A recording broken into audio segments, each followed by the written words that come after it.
Howdy, Possum Patty here, and welcome to the mess on the desk. Yes, I have just earned officially my PhD in junk journaling because, as you can see, the pile is getting higher and deeper.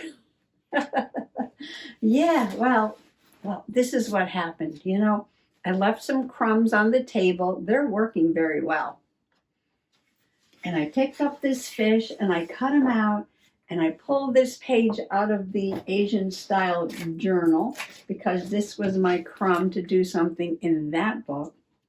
And I said to myself, I'm just gonna Mod Podge him on there and let it dry and grab something else to work on.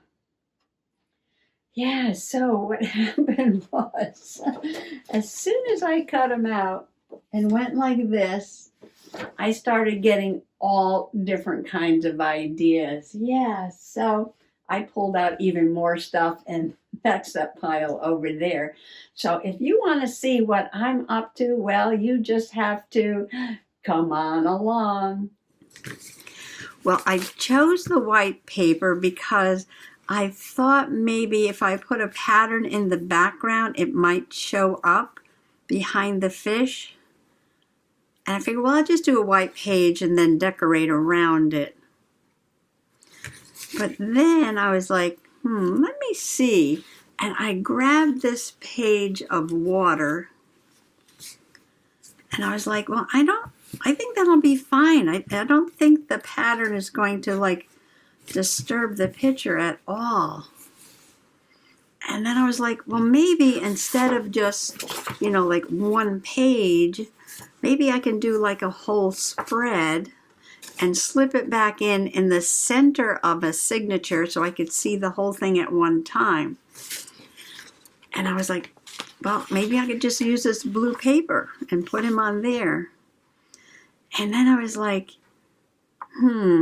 well, we can make it a little more interesting than that. And I thought that perhaps if I ripped some strips. Yeah, if I ripped some strips, I wanted rippy edges. So I'm going to start by ripping this edge. Not too wide, not too thin, but something like that, where both sides are ripped. And I glue this down,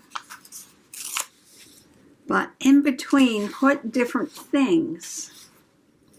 I pulled out so many different things. I have children's worksheets, but I believe these are in Japanese or Chinese. Some are in Chinese and some are in Japanese, I believe. And I have a calendar. Now this is definitely Chinese. And I wanted to get some of this in there maybe. Or this strip on the side. These were gifted to me. And I also have lots and lots of little origami papers that I could also rip and put in there. Or maybe a combination of all of these things. And then while I was looking those things up, I said, well, maybe there's some more fish. And this is a practice sheet my friend did on rice paper, and she's just practicing her Chinese brush strokes. And look, there's 2 more fish. I don't know if that one's finished or not. This one kind of looks like the first one. And wouldn't that be fun to have both of those on a page? I think these were her practice. This was probably her first one and her second one. And then she did this one, which came out the best. Because, artists do a lot of sketching and practicing. You know, when you see their final painting, that doesn't mean that they had a lot of practice before that painting evolved. Especially with this kind of art. Look at all the time she practiced her bamboo and her brush strokes. Yeah, she had a lot of that paper and she wasn't doing anything with it. And to her, they're just like little practice pieces. And, you know, she really didn't want them. She kept her finished product. But to me, her practice is better than what I would do after I did it 100 times, I'm sure. So I'm going to just rip this out. I'm going to rip a couple of these fishes and make some strips of paper. And then we can see how they'll look on the page. That's the back. Okay, I was looking at the back. That's the front. This is the front. That's the front. And see, that's the back. That's the front. All right, let me put those aside and rip some paper, and I'll be right back. I've got my strips all glued down, and this is reminding me of a kelp forest under the sea of calligraphy. The sea of Chinese calligraphy, and the tall kelp plants, they just move and sway with the motion of the water. An imagination, right? Oh, there's Mr. Possum with his evening sneeze. All right, so while this was drying, I cut out some fish, and I went down into the magical basement to see if I could find my Chinese brush books and supplies, the little books when I was practicing my little figures here. And I did find this set. I think I have a smaller one. I think this is a larger one that I bought at the flea market. And it is covered in this beautiful red fabric. It has 2 bone closures on the side, and when you open it up, you have all the supplies you need. Beautiful red velvet here, and green satin on this side, or silk, maybe it's silk. And there's 2, 4, 6, 8, 10 different brushes. Some very pointy. These will get a point too when you get them wet. Some still have their little plastic cases. Now, I only paid a few dollars for this, I know, at the flea market. And then you have some supplies over here. Now, this beautiful porcelain dragon here is a brush holder. You set this on the table, and then you can rest your brush on there like that.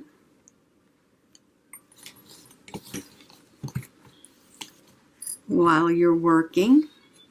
And this is like a stamp, but it's called a chop. And usually each artist has their own chop. It's like a signature that you put on your painting.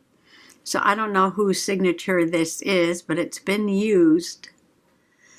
And a lot of times you can buy these and they're blank and you put your own little signature on there.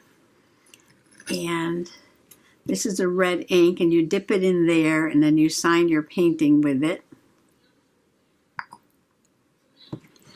And this has a dragon on it. Maybe I should get this out for the year of the dragon and have some play with it. And this is a little pot. Probably to put some water in, or you can, liquid ink. You can put some liquid ink in here if you're using liquid ink. This comes with 2 different ink blocks, and I believe they're different colors. I think this one's the lighter one, and this one's the darker one. And the darker one has these beautiful gold dragons on it, and I don't even want to use it. But I guess I can rub from the back. And then this one has a bamboo on there. And it's much larger than that one. And then this is your stone here. Now you take your stone, move a couple things out of the way. All right, let me grab a piece of paper. Oh, here's some rice paper that I cut off from the fish picture. And you take your ink, this is ink, and you grind it onto your stone there. You put a little water. I know I have some water here. I know I have some water here. All right. Oh, put the water way back there. Okay. Okay, we're making ink.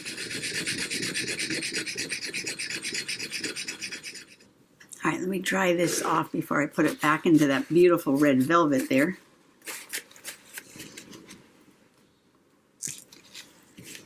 And this is gray ink.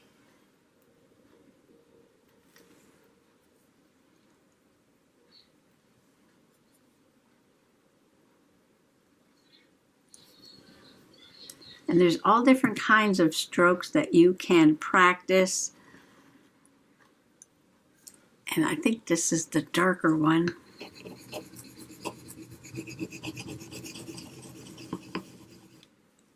Oh yeah, look how dark that is now.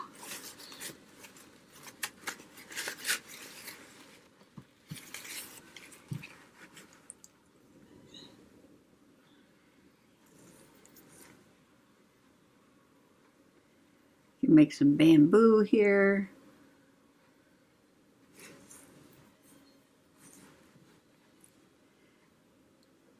I don't remember all my brush strokes. Okay, once I start playing with this, then I get lost in the moment. Oh, I have the books here. I can look at the brush strokes. Okay, well, we'll put this away for now. Just wipe that off. Now, I showed you that other paper. Now, this is not my practice. This is my friend Kay's practice. But you just practice all the different strokes. Make flower petals, bamboo, leaves, and then she started the fish. So that's what a Chinese brush set looks like. And like I said, I don't know how much these cost brand new, but I didn't pay that much for it at the flea market. But I did buy these books. Now this one says Chinese brush painting, and it has 200 motifs with, step-by-step illustrations on how to make them, and it's got a little history about Chinese art. Here's the bamboo and the leaves, the flowers. That's an orchid. Talks about the tools, your inks. Oh, it even tells you how to grind the ink and how to hold the brushes and load the brushes, color, styles, and then it gets into all the different motifs. There's the bamboo, how to do an orchid, shows you how to do the leaves and the petals. Oh, look at the snowdrops. Oh, that's beautiful. I just think the pictures are so graceful. There's some spring flowers with the bulbs. That's nice. It's got all the animals. Bush baby. Frog. Tiger. Bunny. Some of them look simple and some look a lot more complicated. Crane, that's a popular motif, the crane. A little sparrow, well, that's cute. Trees. people. Nasturtiums in a bowl. So now you're getting like a little still life going here. Teapot and roses. Cucumber and bumblebee. And this one is Japanese brush painting. Sumie, something like that. Sumi, some people say sumi, some people say sumie. But this is Japanese brush painting. And this is just a beautiful book. There's the bamboo. It's got a lot of illustrations in color. Gorgeous. Gives you the history. Some famous artists. This is very famous, right? Goes over the tools. Look at that. Isn't that gorgeous? So some people spend years and years and years studying Chinese calligraphy and Chinese brush painting. You know, it looks simple, but sometimes it's hard to make it look so graceful. Ooh, iris, I have some blooming in my garden. Maybe I should get out some paint and try to paint them. The color ones are beautiful. Little ladybug, dragonfly. Look at that. Isn't that gorgeous?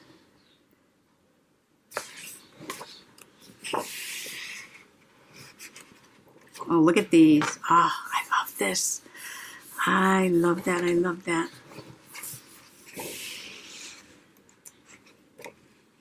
Water lilies. Sketching. Look at the colors in that.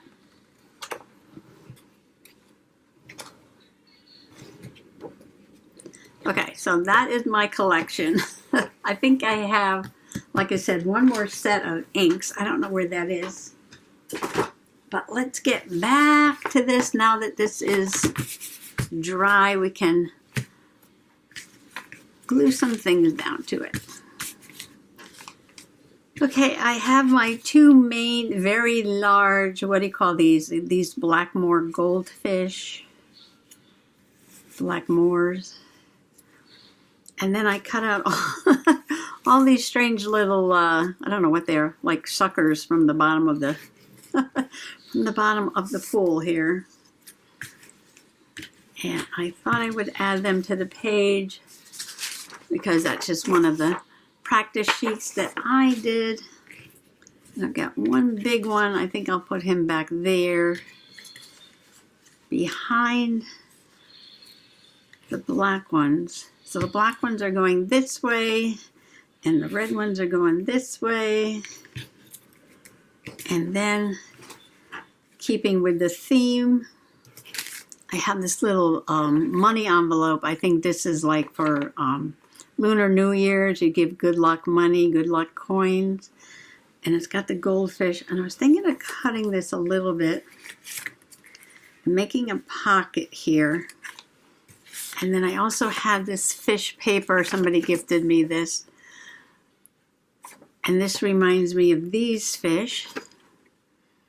And I'm going to cut this down and use it like a little journaling paper in the pocket. And that'll be in the corner. So what do you think? I think that's good. Right, I think I need to do this first so I know how much room this is going to take up. But like I said, I want to cut it down. Oh, I should have put a little hole there. Little thumb hole there. All right, my little thumb hole cutter is probably getting a little dull.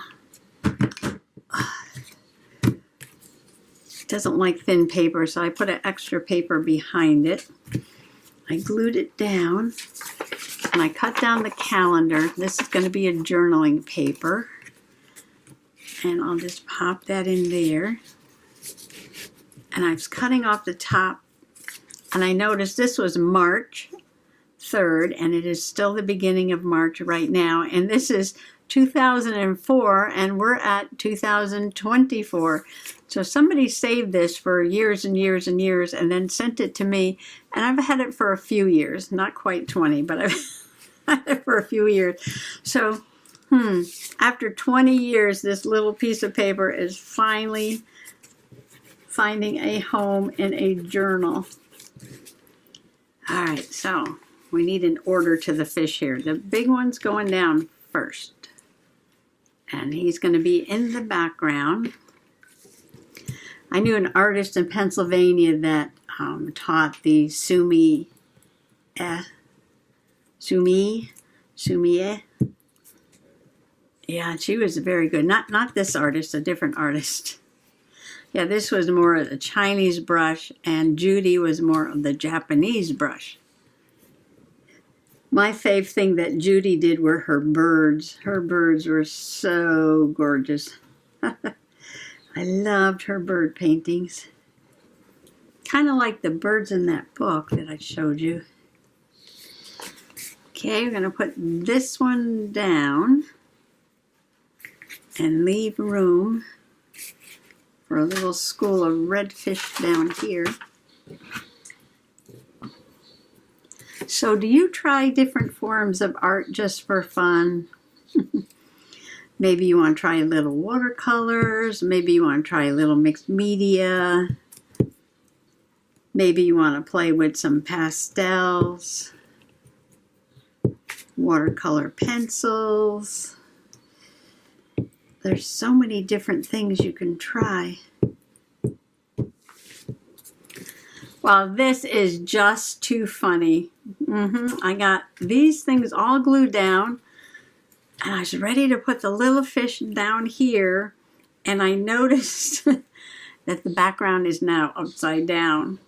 I know I had it turned the right way this whole time, and I got so distracted by playing with that ink set that, yeah, I was distracted. We're not going to worry about this, are we? No problem. No problem. There's other pages in the journals and in this journal that are upside down. No worries. It's just more like texture in the background anyway, and not really meant to be read. Okay, that's my excuse. I'm sticking with it. This is just texture in the background and not meant to be read. So I purposely put it upside down so people wouldn't try to read it. Oops. All right, I believe I have everything glued down. Just exactly the way I planned it. Yes, I do. You have to be careful when this is wet, though, and you're going to fold the page. Let's see. That's going to wrinkle. Oh, not too bad. Not too bad, not too bad. Oh, look at that. This is this praying mantis. Yes, praying mantis. In that other book, in the Chinese brush book, I marked it. Let's see. Where is it? No. Look, praying mantis. There it is. So at least I made one fun thing. Now, after buying the books and the brush set, although I think I used gouache on here and some black ink. 2021, but this was made before 2021. Yeah, so there's some of my Chinese brush painting right there. It's already in the journal. And this is my friend Kay's brush painting, and this is upside down. And it's fish. I guess all the fish in this book are going to be upside down, on upside down pages. And there's my poppy brush painting. Did I put a bamboo in here? Oh, that's a pine tree, but that's Kay's. And that rabbit is Kay's. And this bamboo I think that's Kay's bamboo too. That's not my bamboo. I guess that's it. Oh, I just saw the middle. Okay, this is the middle. And I'm going to put this in here. But I'm going to leave it open to dry like that. This was a very satisfying journaling sesh. Yes, very, very relaxing. Almost like Janet Nash's hashtag gentle journaling. Because, you know, ripping those strips of paper and pasting them in, and then looking at old images, and gluing them down, and thinking about the people that made them. And then finding some things I did quite a while ago, these little red fish. And then going down into the magical basement and bringing up some old art supplies that may be made new again. Yeah, because I haven't used them in a long time. And I saved all the rice paper from around the goldfish. And they're just large enough that maybe I can do a couple of little paintings and use them in a journal. Oh, the iris, that's right. Maybe I'll try to paint those iris that are growing out in front of the house. That would be fun. Yeah, so just another thing to put in the room here. Mr. Possum says the room is filling up, and it is filling up with things, but, you know, it's going to get a little crowded in here, but I'll put some other things away down in the basement and have a play with these, I think. So I just want to thank you for coming along today. Yes, this was not planned. It didn't go the way I planned, but that's okay. All I was going to do was glue the one goldfish in and then go work on something else. But I spent a very, very nice time making this journal page. I'm really happy.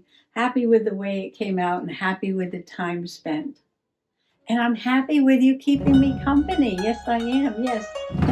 I love journaling with some friendly company, looking over my shoulder.